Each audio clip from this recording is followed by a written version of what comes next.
Hey there, it's Rusty Nelson, and it's Talking Watercolor Day, and just kind of getting back in the swing of things.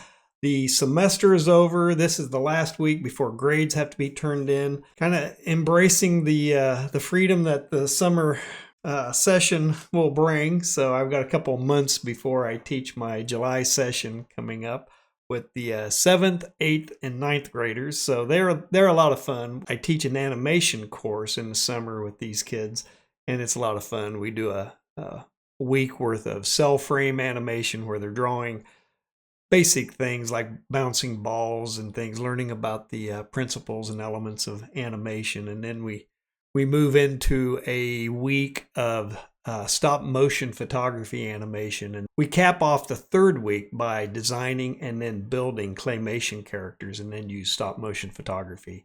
And that's a group project with the students. So it's a lot of fun.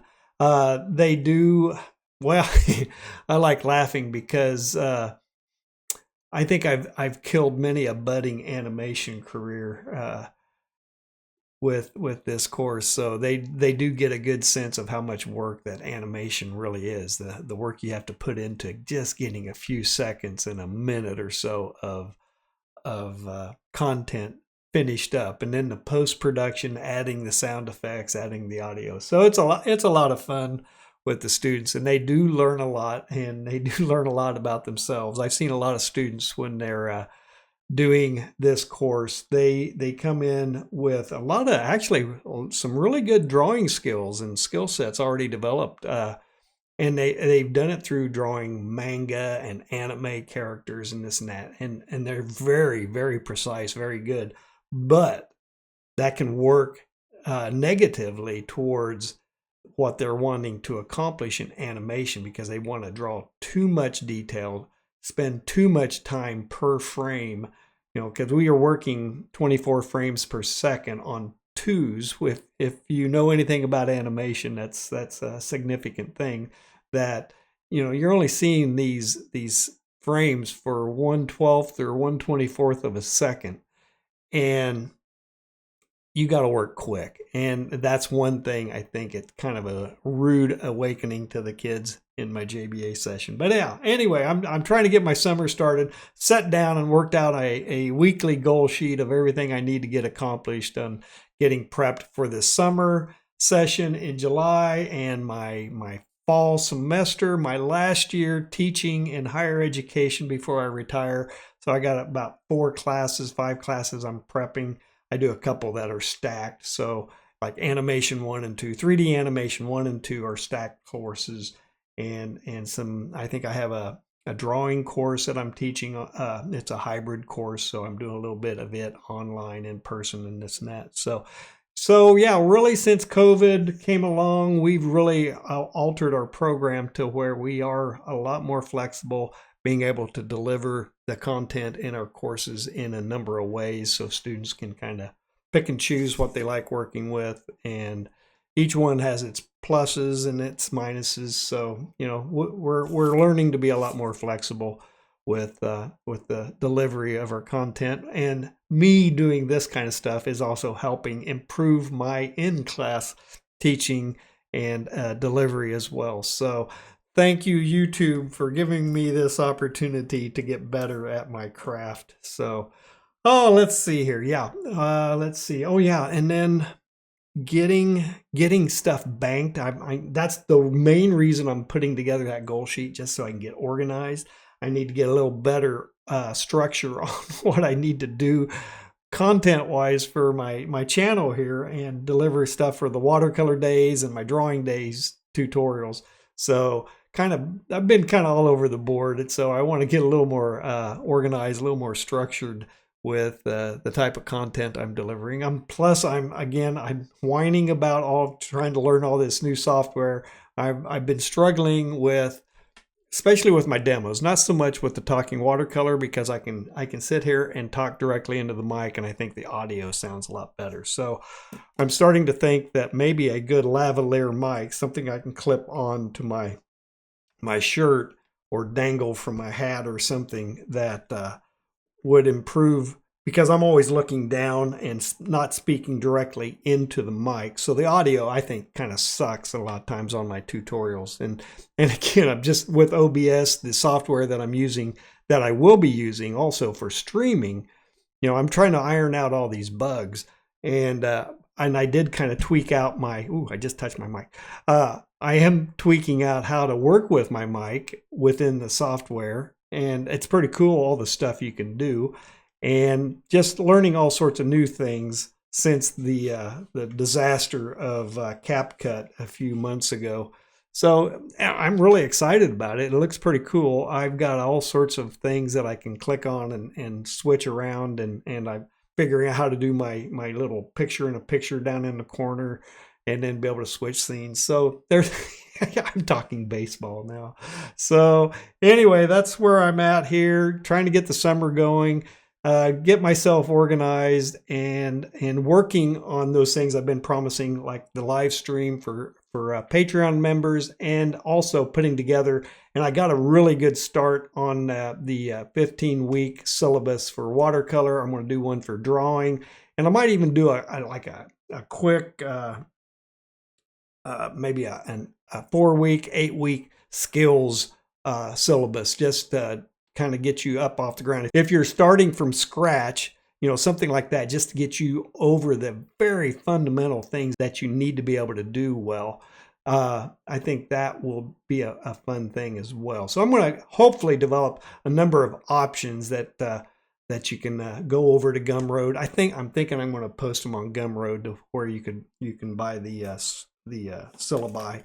And they're self-paced things that you can do, but it's structured, self-paced. I'm kind of curating the skill sets and things you need to work on in a weekly basis, and then give you an idea how much time you should spend on these things, or give you the flexibility to just kind of return and go back to square one if at some point you feel like you've gotten in too far in over your head. So that's kind of where I'm at right there. But again, I'm making really good progress on it, and I hope to do that as well this summer. So that's on my to-do list. Yeah, I got a pretty good long to-do list. And of course, with the fact that this is my last year teaching, we will be transitioning to a new location within a year and a half. So we're trying to get all of that kind of stuff prepared.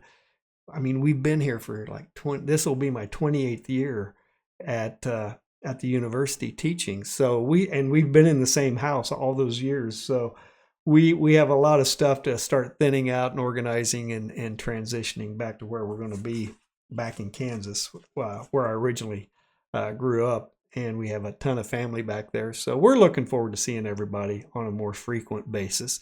So, and we're out in the middle of Missouri, where, it seems like none of the roads seem to lead to our little town where the university is. So we're always the ones traveling back and forth, back to home, seeing everybody. So, but everybody's got busy lives, and we understand that. So anyway, I had some really good comments. My last watercolor was really about mixing colors, whether you mix them on the palette versus a wet on wet color mix on the paper, or glazing with a wet on dry. So those were kind of the three things somebody called me out on. I called them peppers. I guess they're actually chilies. So it was a distinction, and they wrote that to me in Spanish, so I had to go in and translate the comment. So they called me out on the fact that they are actually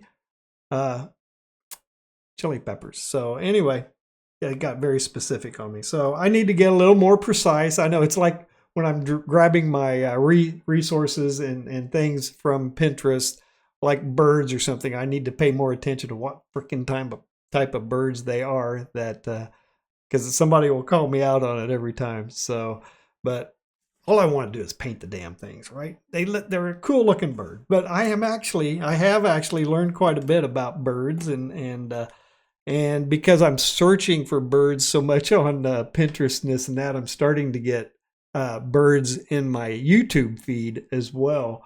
And they're also playing, the songs. It's audio of the birds singing and stuff. So I'm starting to learn a lot about which specific birds sound like. I've never really paid a lot of attention to that before. I know what meadowlarks sound like and cardinals and things like that, but even just what a sparrow will sound like, or you've heard them, you just never can quite pinpoint what type of bird it is that you're hearing in nature. So that's kind of fun. That's been something. So I'm getting a little better, able to. I think I might inadvertently become a birder by watercoloring them. So, all right. So yeah, been prepping that syllabus. I've got the comments, and there have been some really good comments from everybody. Really, they chime in there, really are appreciative of the type of things I've been doing on YouTube with the lessons, and they feel like they're learning a lot. So that really does me a lot of good, hearing that kind of feedback that I am giving you content that has some value and is getting you over some of these humps. So this week I'm going to do a quick watercolor. It's not so much a tutorial creating a picture, but I'm going to be giving you a kind of a quick demo of the things I see that students typically get wrong when they first get started with watercolor. So there's a number of things that I'm always having to kind of watch over their shoulders to correct when they're in my live class and stuff. So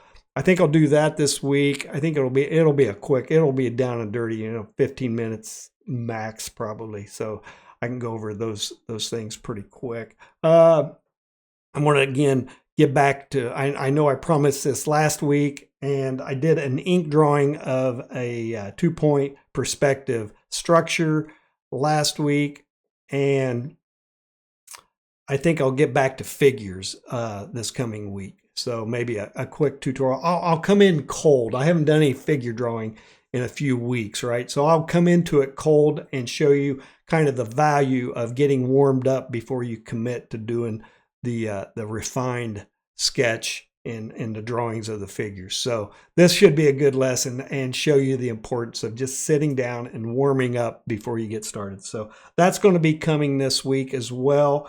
And gosh, what else? It's just, we're having a good time. It is summer. Everything is good right now. We are at the peak of everything being good with the start of summer. So, I went into higher education, I think, with the notion of having summers available. I worked in advertising for about 15 years, and I think that was one of the contributing factors for me to go back and get my graduate degree and enter into higher education, was to just have, that 2 to 3 months in the summer to kind of focus and do whatever I want creatively with what I was interested in. And the thing I was always interested in was illustration and developing techniques and skills within illustration. So I just have always loved the time and the flexibility that the schedule. Well, and also because I grew up on a farm, I like the cyclical aspect of higher education as well. So you have seasons for various things, and that it kind of echoed the way I grew up. You had certain times of the year where you could really just kind of focus in. You don't have a lot you're able to do outside, so you just kind of sit down and focus in on some of the things you want to do. But then once the cycle comes around, new season happens, you're doing other things. So I always liked that about higher education and how it echoed my rural upbringing. So anyway, it's been a good talk today. I covered a lot of things. I think I'm just checking my notes here. Yeah, I'm trying to still figure out tech. I did get some new tech ordered that's going to come in. I think will help streamline some things as well. I'm doing everything I can to make this process as painless as possible. So new software, a little new hardware coming as well. So, hey, I do hope you got some value out of today's talk, and I've given you a heads up on what's going to be coming. So if you did get any value out of it, please give me a like and a subscribe. Head into the video description. I had some people asking about Pro White from one of my previous videos. I think it was the chilies. That I'll try to remember to put that link in the description, the video description as well, with some affiliate links. So it's a graphic design paint. It's opaque, and it's really used just to pop in highlights and stuff on marker comps and illustrations and things like that. Been using it for years. I think that damn jar I have is like 35, 40 years old, and it's about halfway done, right? So it's fun. I think the lid, I think the lid even disintegrated over that time. So anyway, yeah, give me that like. Head in the description. I do have downloads in the description as well. Click on the link in the description. Take you over to my webpage for some Loomis downloads and some Bridgman downloads.